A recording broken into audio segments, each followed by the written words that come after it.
ஒரு பிசினஸ்மேன் பிசினஸ்ல ஹெவியா லாஸ் ஆகி அவர் வாழ்க்கையே எடுத்து கார்ல போயிட்டு இருந்தாராம்.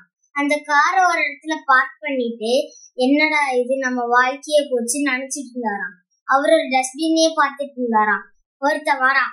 அவன் அந்த டஸ்ட்பின்குள்ள இருக்கிற பேப்பர்ஸ் எல்லாம் எடுத்து ஒரு பேக்குள்ள போட்டு போறான். செகண்டா இன்னொருத்தன் வரான். அவன் அந்த டஸ்ட்பின்குள்ள இருக்கிற பிளாஸ்டிக் கவர்ஸ் பிளாஸ்டிக் பாட்டில்ஸ் எல்லாம் எடுத்து ஒரு பேக்குள்ள போட்டு போறான்.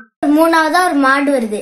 அந்த மாடு அந்த டஸ்ட்பின்குள்ள இருக்கிற வேஸ்ட் சாப்பாட்டுலாம் சாப்பிட்டு போகுது. இவ்வளோத்தையும் பார்த்துட்டு இருந்த இந்த பிசினஸ் மேனுக்கு ஒண்ணு தோணுச்சு.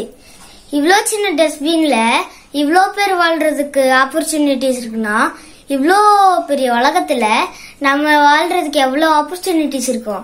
இனிமேல் நான் சோகமாக்க மாட்டேன், என்னோட ஆப்பர்ச்சுனிட்டிஸ் தேடி போவேன்னு சொல்லிட்டு ஹாப்பியா போயிட்டாராம். அதனால நம்ம தோத்துட்டோம்னு நினைக்க கூடாது. இந்த உலகத்துல நம்மளுக்கான ஆப்பர்ச்சுனிட்டிஸ் நிறைய கொட்டி கிடக்கு. அதை நாம தான் கண்டுபிடிக்கணும்.